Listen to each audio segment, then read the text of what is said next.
Follow us on Twitter, twitter.com/guideustv1. Find us on Flickr, flickr.com/photos/guideustv. And add us on LinkedIn, linkedin.com/guideustv. Get guided with Guide Us TV.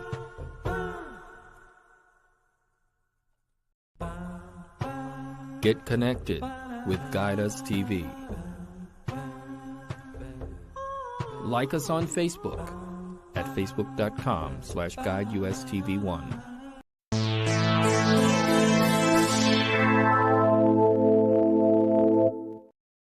And we are live, mashallah.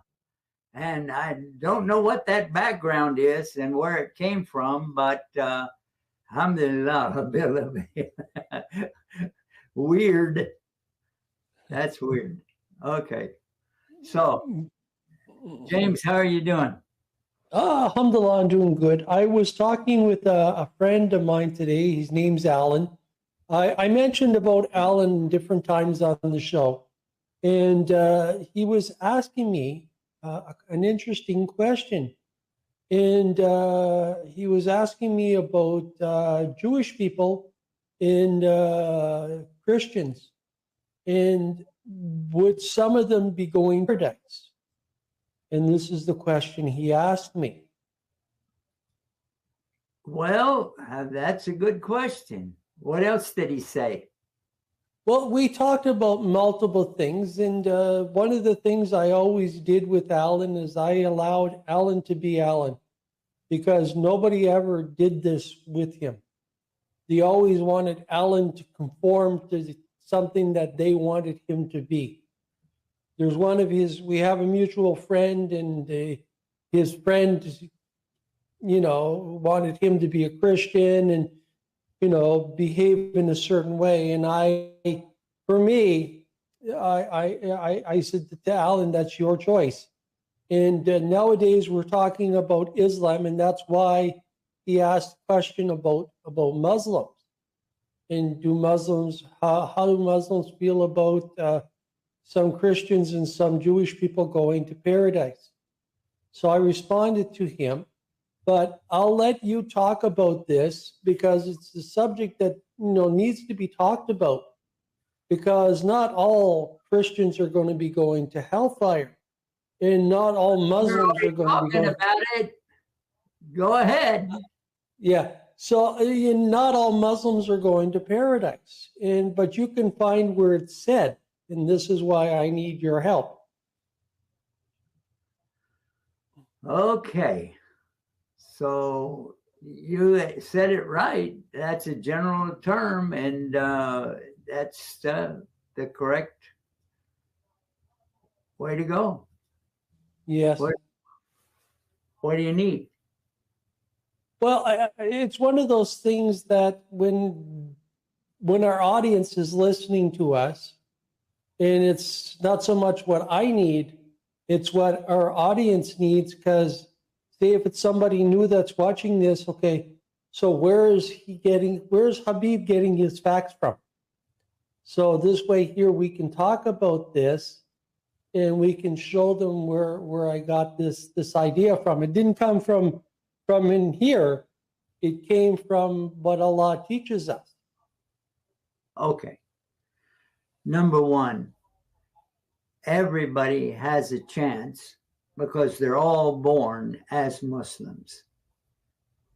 And we have to say that right away and then clarify what that word Muslim means. Because a lot of people will say, no, I never was a Muslim. No, they all were. This is the innocence of a child being born and not knowing anything, but willing to do whatever they have to do. Yeah, because all they know is I'm in this new world and what's going on, and So the children are born as a Muslim, meaning that they are innocent and they already have a relationship with God, but they don't remember anything because Allah has wiped out their memories.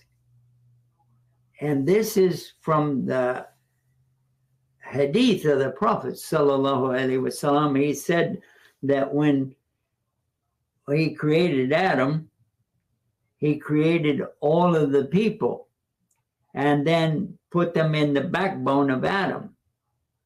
But first, he asked them all, "Am I not your Lord?" And they all said, "Yes, you are our Lord," you know. So that confirmed it, and then he wiped out their memories. I don't know if you want to share all of that with him or not, but that is a basic truth that all the Muslims have to know, because everybody is born as a person who is surrendering to Allah and worshiping Allah, but they don't know who Allah is anymore, but they're just getting started in their life. So that is why the Prophet ﷺ, he said that all of the children will grow up to be Jews, Christians, or fire worshipers, or whatever,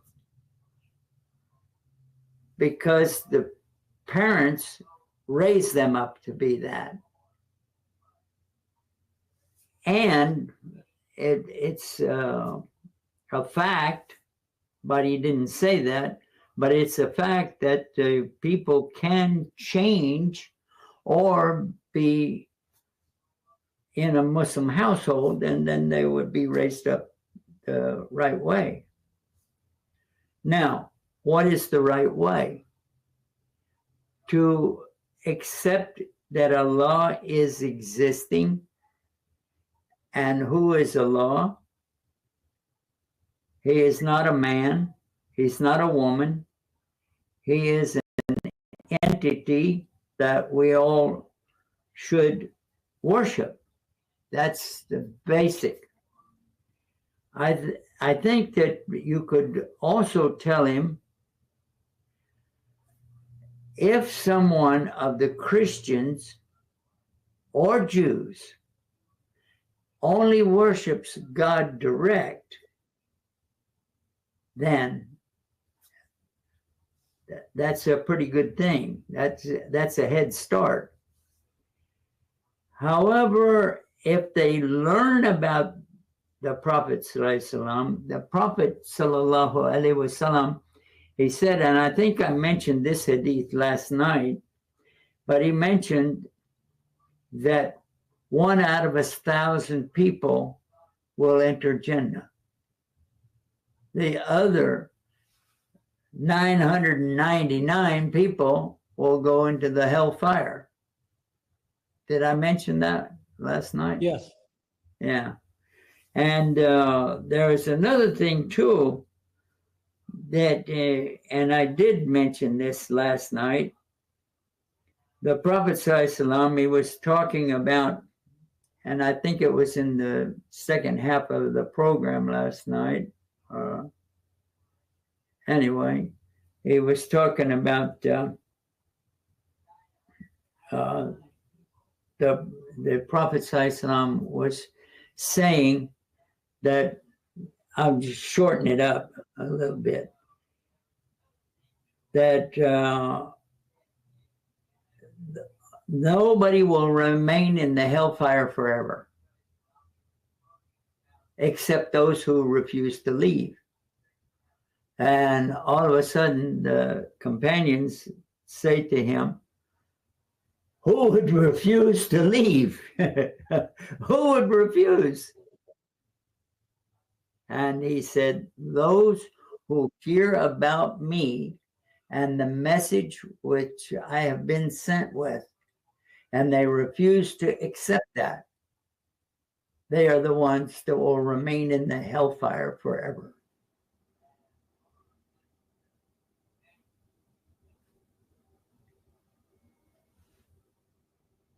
There was another thing that my friend Alan said that I thought was interesting. He has a copy of the Quran.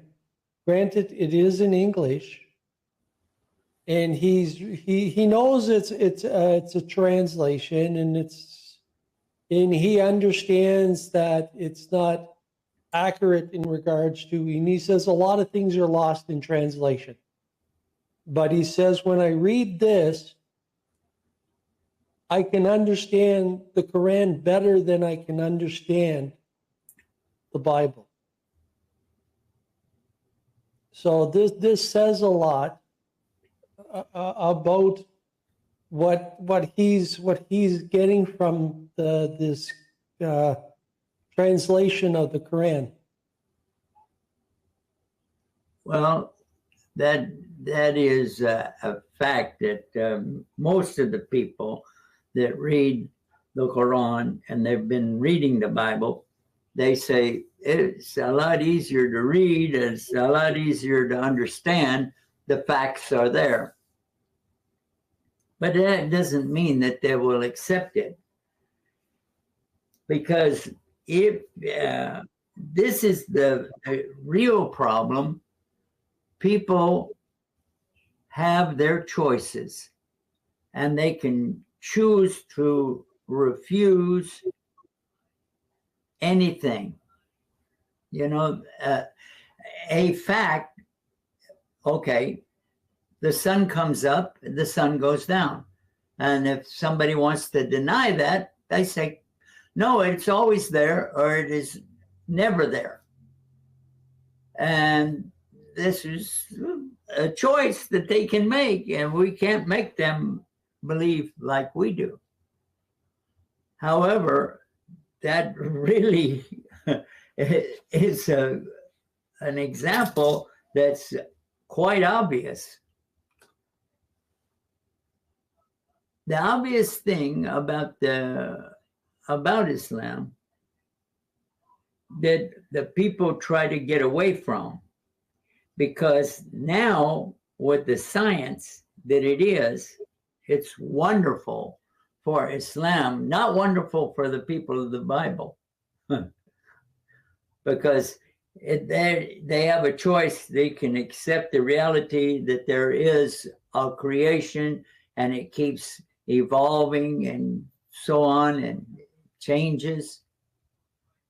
Or they can believe their Bible that the human beings started 5,000 years ago or 6,000 years ago, or I don't know exactly what they're saying now.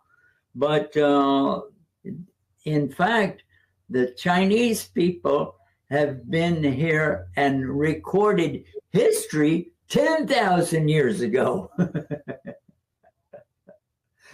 Right.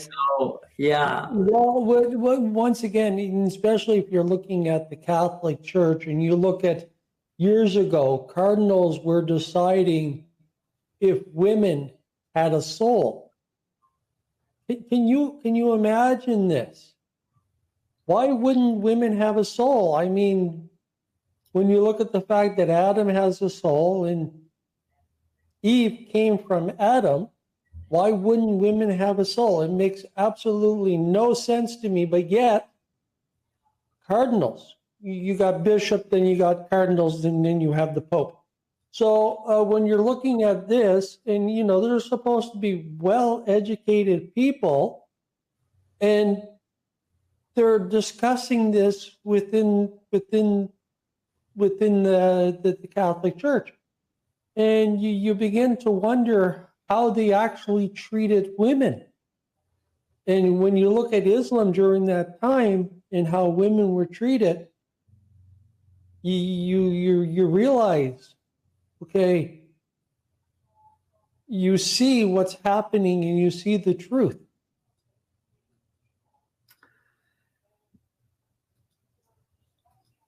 Yeah, that is one of the sad facts of the reality of the Catholic Church. But they were started, as if you have heard me say many times, they started long before Jesus was ever born. because the Roman Universal Church had its beginnings before Isa alayhi salam, Jesus Christ, peace be upon him. The idea of the church starting right after he died is,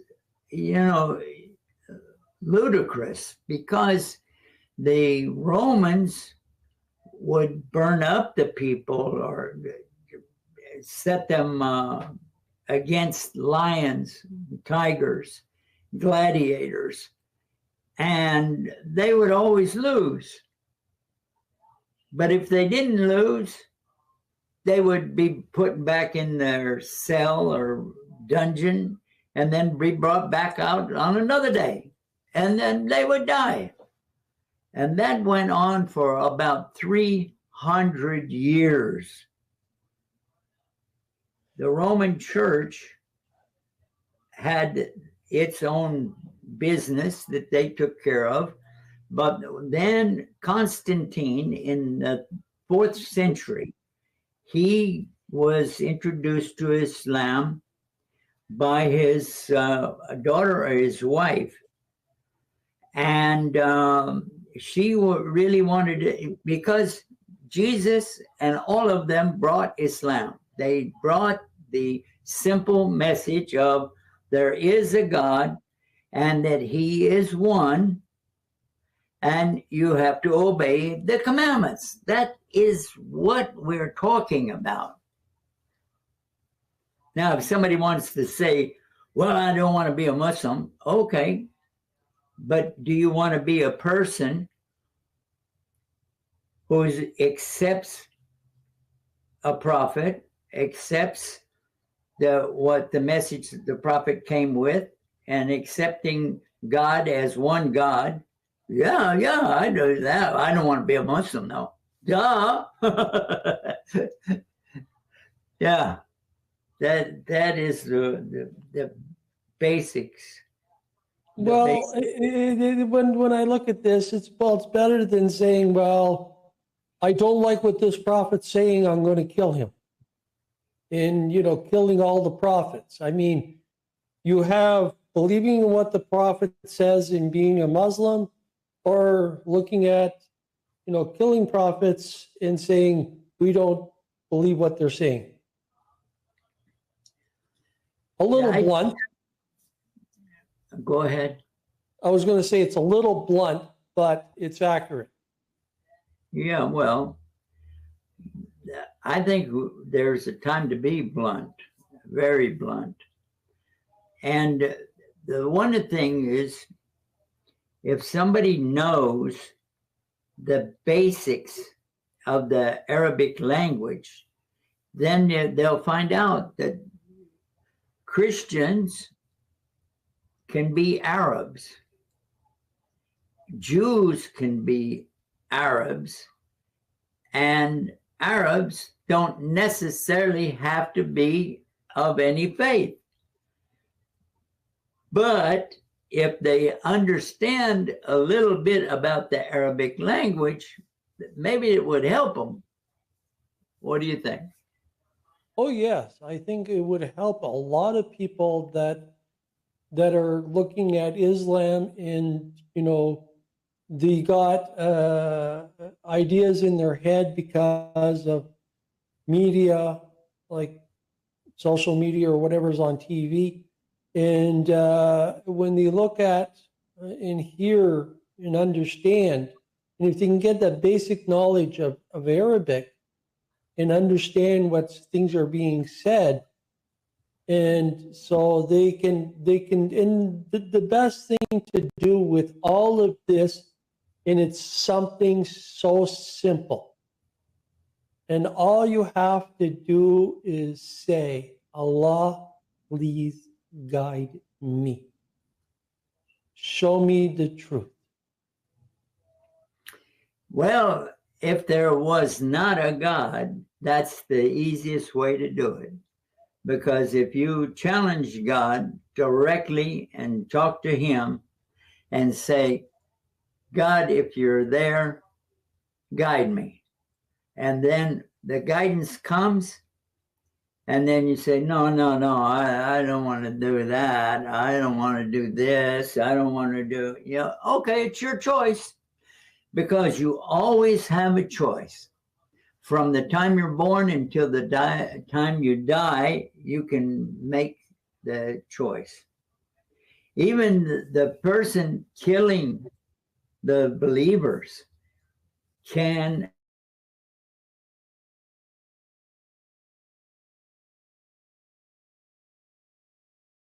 Ken, you froze.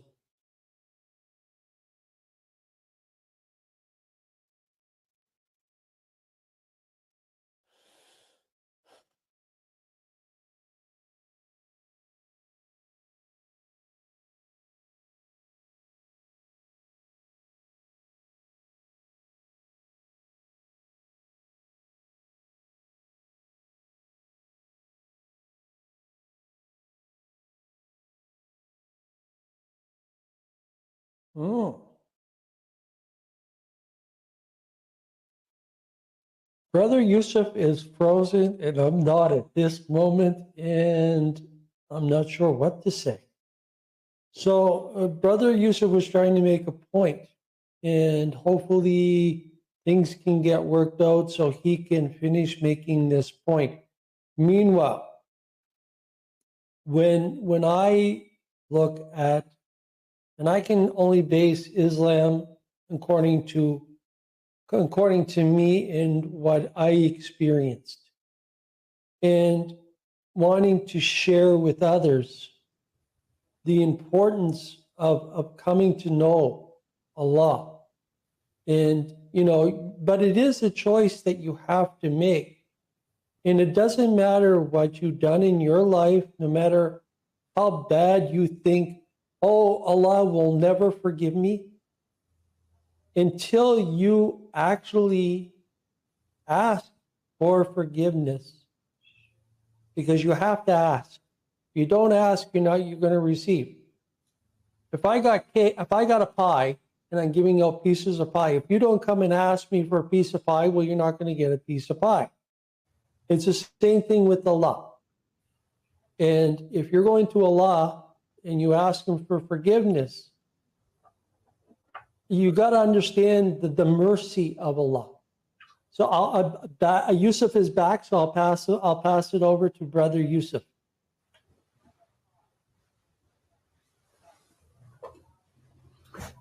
All right.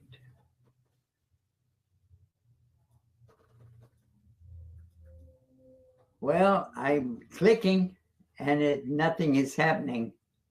Yeah. There we go. Yeah, mashallah.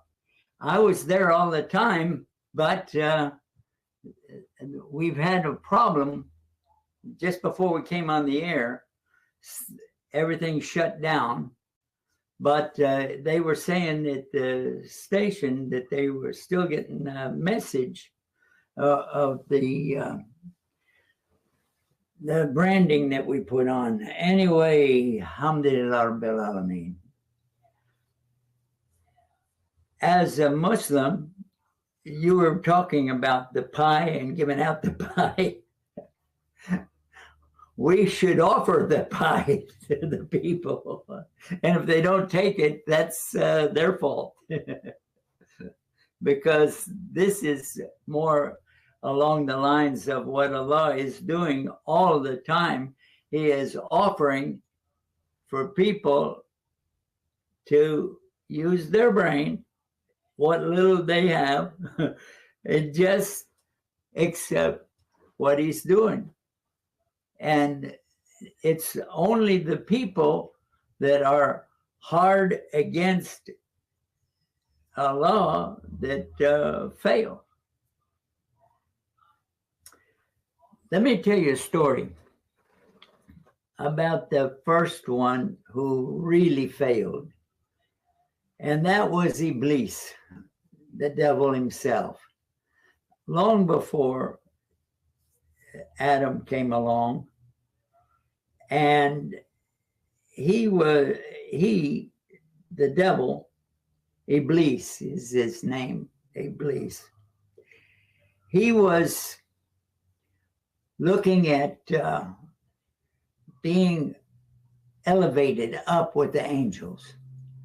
And so he was praying with the angels. And by the way, he's made out of light.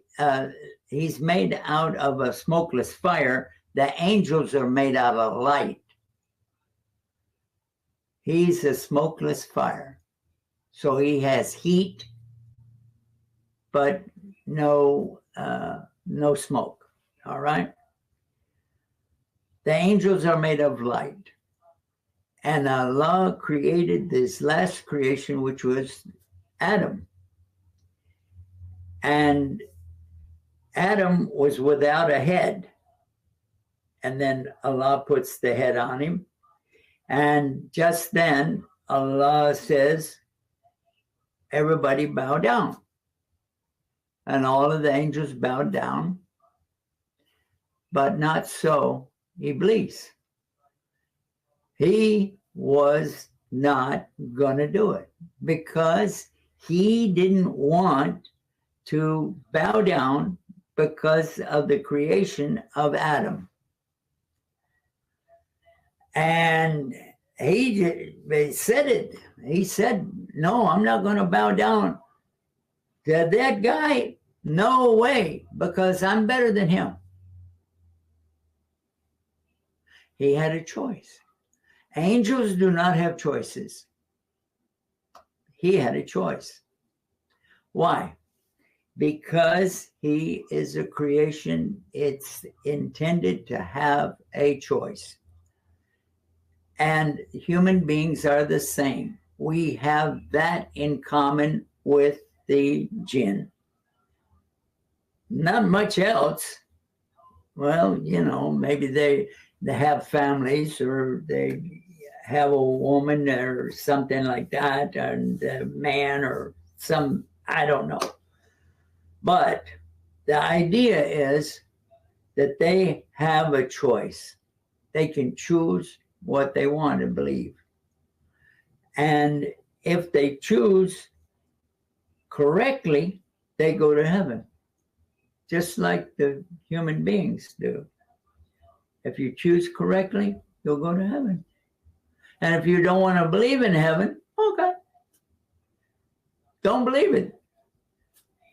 What are you going to do to all of the people that believe? Nothing.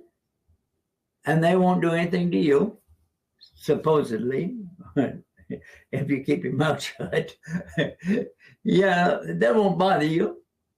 But on the day of judgment, that's when you're pulled out of the grave and standing before Almighty Allah. And you can't do anything. You will not be able to do a thing because now it's not your choice. You can believe what you want to or disbelieve what you want to in this life. However, on that day, you will be asked about exactly that.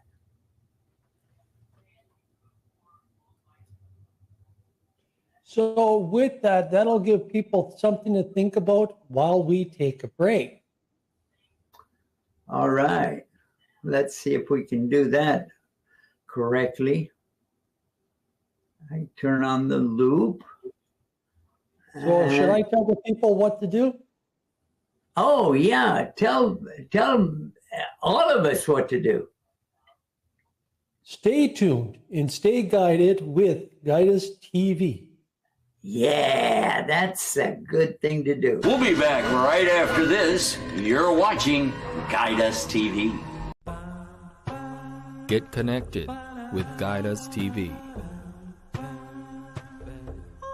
Like us on Facebook at facebook.com/GuideUSTV1. Join us on Google+, plus.google.com/+GuideUSTV.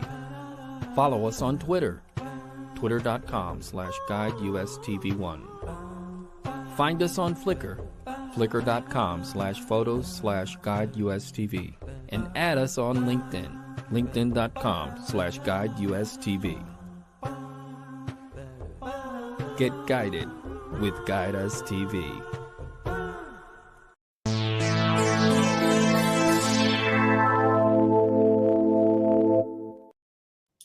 All right, we are back and ready to go.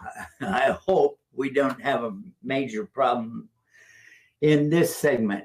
Okay, now it's time to talk about boycotting, because as you know, probably, a lot of the people in the world are boycotting certain brands of food, of different products. Oh, places to shop. There's a huge list of all these things. Yeah. Well, I wanted to show something that I think that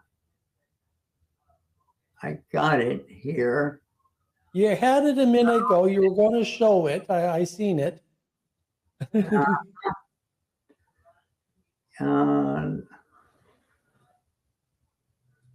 Yeah, share screen.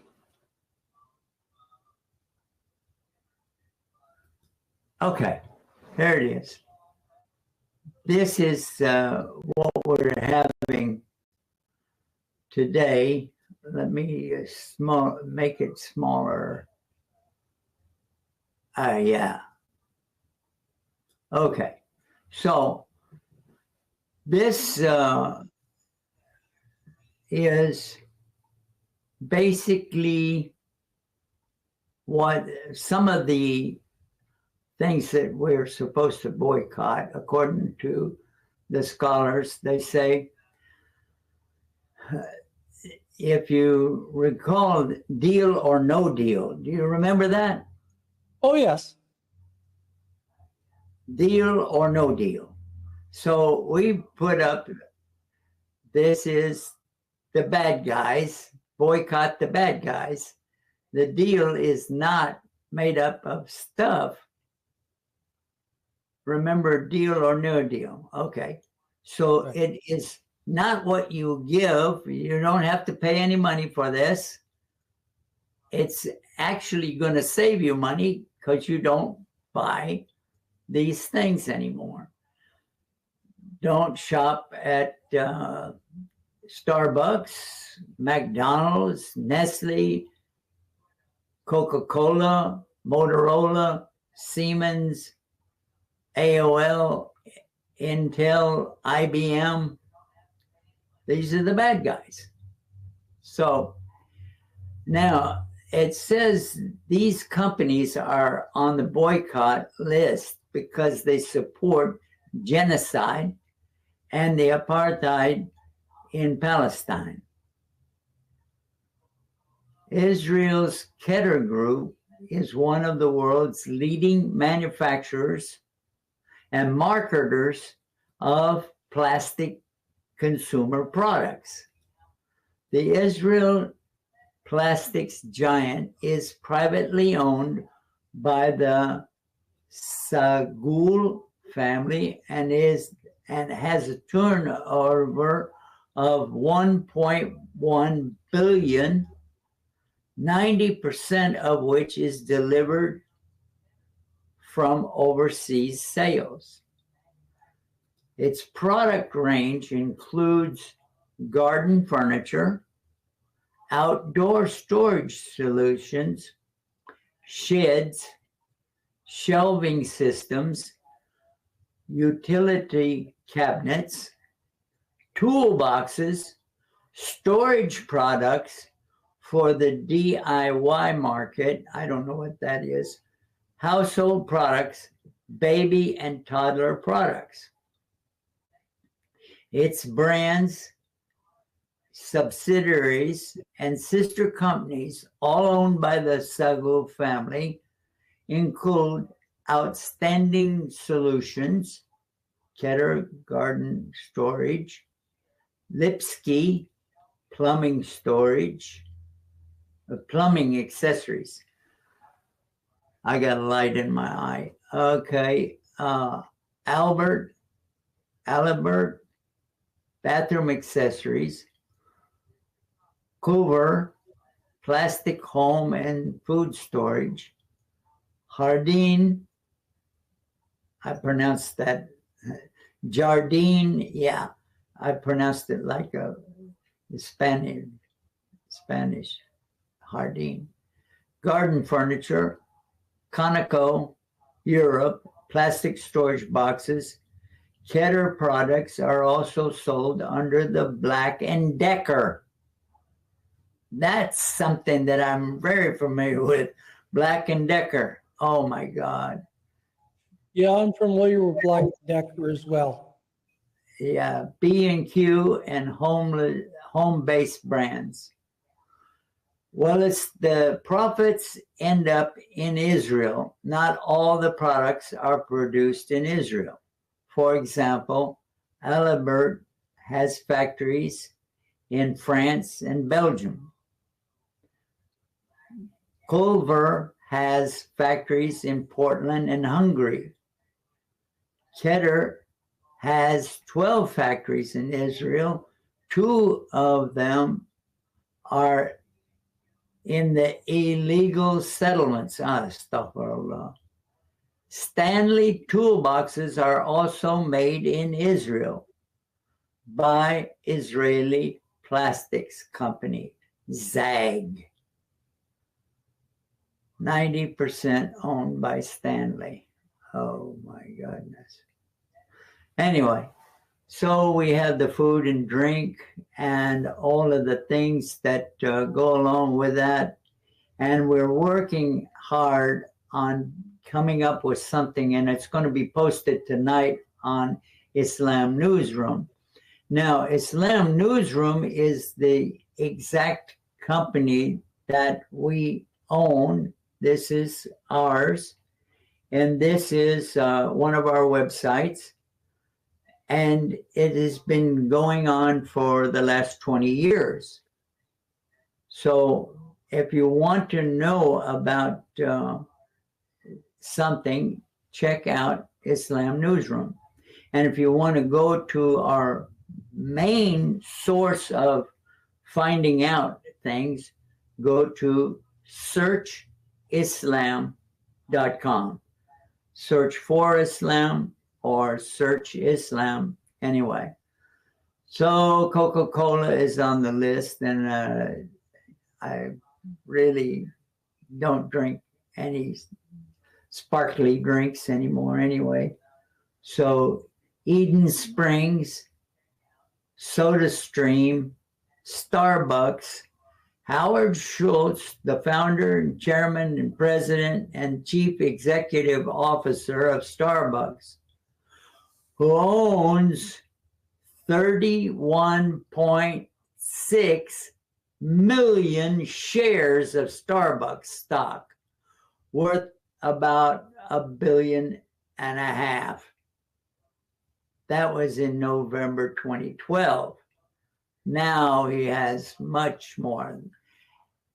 In 1998, he was honored by the Jerusalem Fund for Aish HaTorah with the Israel 50th Anniversary Friend of Zion Trade Award. Friend of Zion. That's clearly a Zionist. For his services to the Zionist state in playing a key role in promoting close alliance between the United States and Israel. He got an award, and I'm going off the page. I'm just going to tell you, he got an award for raising the most money that anyone had ever raised for the Zionist cause. Yeah. Howard Schultz's work was as a propagandist for Israel, has been praised by the Israeli Foreign Ministry as being key to Israel's long-term PR success. In 2002, while the Israeli army was slaughtering Palestinians in Jenin, Howard Schultz made a provocative speech blaming the Palestinians, suggesting the Intifada was a manifestation, yeah, of anti-Semitism. And he asked people to unite behind Israel. Starbucks also sponsors fundraisers for Israel. At a time when businesses are desperately pulling out of Israel, Starbucks decided to help Israel's floundering economy and opened Starbucks in Israel. The venture failed, but Schultz has vowed Starbucks will return to Israel in due course. Did you know that the Starbucks in Israel failed? Why? Because the people don't really care about it. It's only in America and places like America that people stand in line, long lines, and they park their cars in long lines just to get to the chance to give them their money. And yeah, I looked into some other things about Starbucks and the symbol that they have. You know what do you call it? A mermaid is, right? You know that sailors would see mermaids. Well, and there's one that they sing, and you have to cover your ears so you don't hear it. Well, that is what is on the Starbucks cup. No, it's not. That's a siren. That's what I'm talking about. Yeah. That's not a mermaid. No, it's the one that sings to you. They said it's like a mermaid. Yes. She's not a mermaid because she has two tails. Yeah. And that's and what a mermaid only has one. Yeah, a mermaid only has one.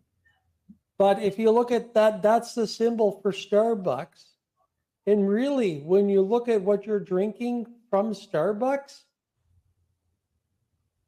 you know, it's no longer coffee. The amount of sugar and other things that's into it that's actually harmful for a person, you know, it's like, why are you drinking this? Why are you putting that much sugar into your body? Well, and the whole idea of the siren is to kill people. So when you're looking at the two, you know, you begin to wonder about Starbucks. But anyway, and especially when you look at the fact, okay, once again, killing people, you're giving money to them so they can give money to someone else to kill people. But anyway, yeah, go ahead. Go back to the program already in progress. So we do have the next one, McDonald's. McDonald's is a corporation, and it partners with the Jewish United Fund and Jewish Federation. According to the Jewish United Fund, through its Israel Commission, it works to maintain American military, economic, and diplomatic support for Israel, monitors, and when necessary, responds to media coverage of Israel. That's enough for me right there to realize there is nothing good about their clowning around, pun intended, with McDonald's. You know the McDonald's clown? Yeah, Okay. well, Don't get me started on McDonald's because there's places I normally don't eat at because the food's just not good enough for you. And still, when you're looking at companies that's supporting the killing of people and the destroying of countries, you say to yourself, enough is enough. And I'm no longer going to deal with this company anymore. And so this is what you do, and it's what we all should do as human beings. If you care about the life of somebody that's in another country, that if you're supporting this company, and it doesn't matter if it's a store or whatever, and they're killing innocent people, then you say to yourself, enough is enough. I cannot support this. Yeah. And when you're looking at even the governments and I'm going to go a little bit further with this. I'm going to apologize for doing this now, but I'm still going to say it. When you look at countries, and that includes Canada, that they give money to Israel. Okay, and I posted this on Facebook multiple times. And I refer to Trudeau as genocide Trudeau. And I will not take these words back. So, and I say, look, we got to stop giving money to Israel, not in our name.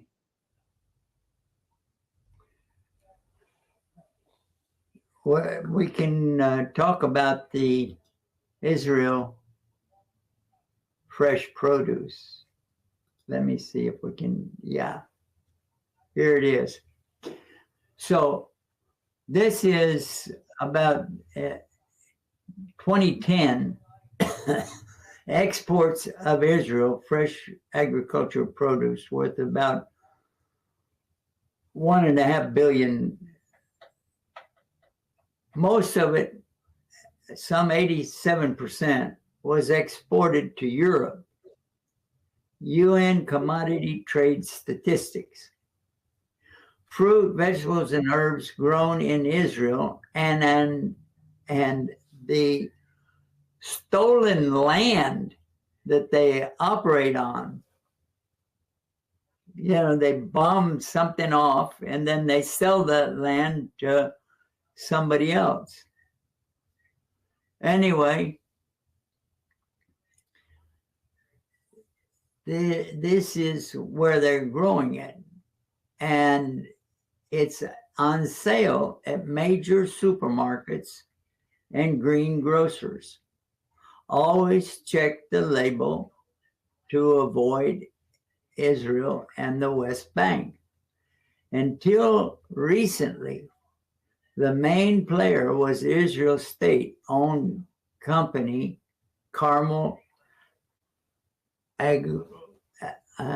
Agrexo, I don't know, responsible for 60 or 70% of all Israel's agricultural exports.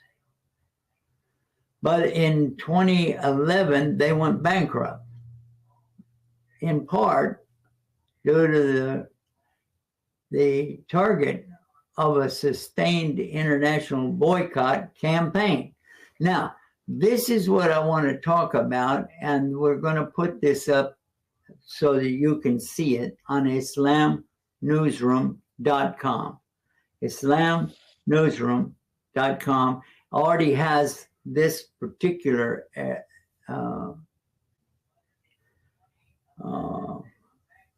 on it. Anyway, but tonight I'm going to work hard and stay up again tonight to be sure that I get it covered. Because this is the one thing that we can do and we should do.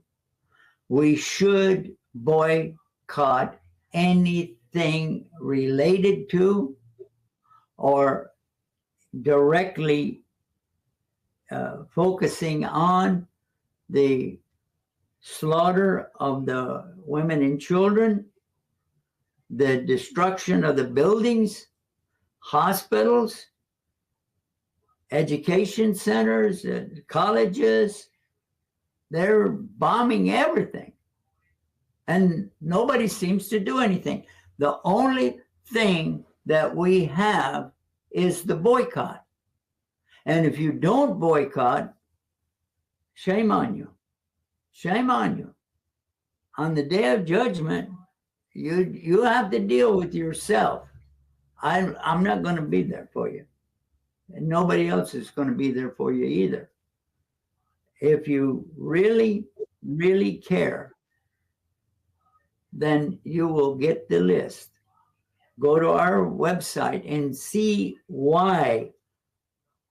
It's not just about boycotting this, boycotting that. Oh, don't drink a Coke, don't smoke a cigarette. All right. That's for health reasons for me.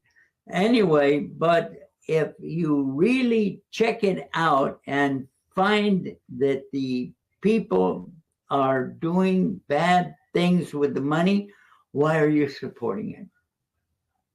Anything bad that people are doing with the money, you shouldn't be involved in it, much less killing, slaughtering innocent people.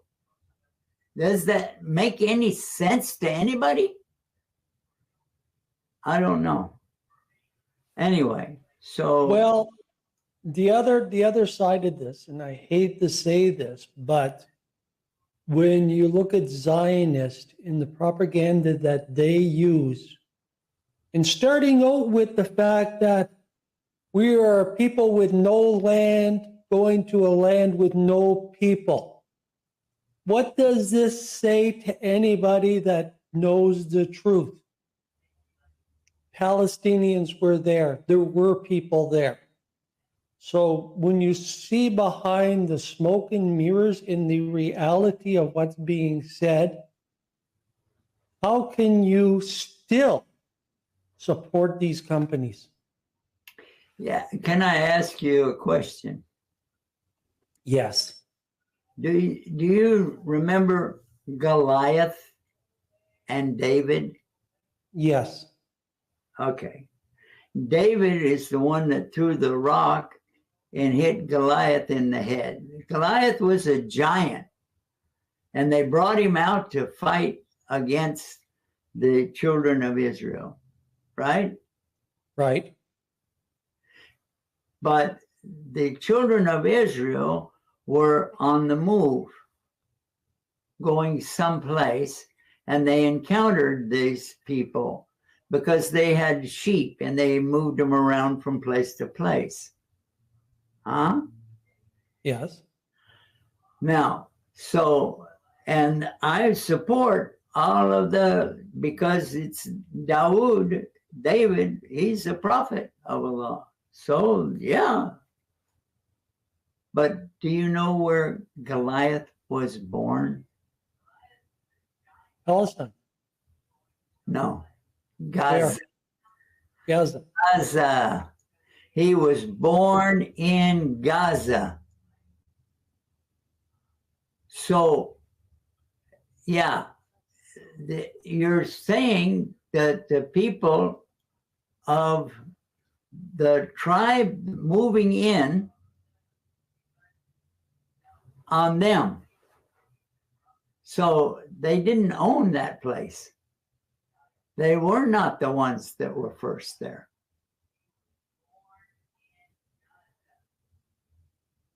Did you know that? So who was the first ones there? Let's clarify this. Okay. The proof is they were moving. They were going to the place. And the people of the place were standing against them. All right? Yes. Now, Dawood threw the rock and boing, hit him in the head, and he died. So, yeah, they were entitled to build their Solomon's temple.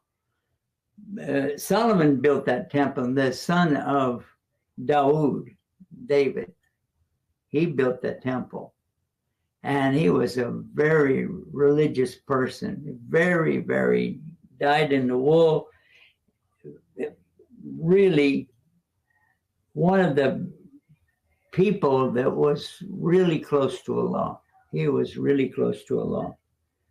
And if you read the stories about him in the Quran or hear about it in the Hadith, that's one thing. But to see his workings, and he worked with the jinn. He told the jinn what to do, and they did it. He was the only one, and of all the human beings, that could communicate with the wind and the animals, the insects, and the jinn. Because he asked Allah to give him something that nobody else would have. And even the Prophet sallallahu alaihi wasallam couldn't ask for that because he had already said, I want something to be exclusive. And this is what I want to be able to do to communicate. And Allah granted it. Did you ever hear about that? Yes. Yeah. So I was down in Oman about several years ago, maybe 10, 15 years ago, maybe longer. And our cameraman at that time was with me, and we were traveling down the road, and we stopped at a little place like a restroom area and a play yard for the kids. And so the children that we had with us, they were going to play. And he and I went through the woods and came to a place that was like a big river, but it was covered in some kind of rocks that were turned this way and that way and this way and that, and big slabs. And we saw it and we took pictures of it. And then when we got back, we told the people there, the local people, about that. And they said, do you know what that was? That was a river built, dug up by the jinn and cemented over so many years ago, like 5,000 years ago. Cement? How did they do that? It was there, and it was real old. It had fossils in it. MashaAllah. Anyway, this is the conclusion of our show, and alhamdulillah rabbil alameen. Be sharp and be guided with Guide Us TV. Stay tuned. Yeah. Stay guided with Guide Us TV. Yeah. Get connected with Guide Us TV. Like us on Facebook at facebook.com/guideustv1. Join us on Google+, plus.google.com/+guideustv. Follow us on Twitter, twitter.com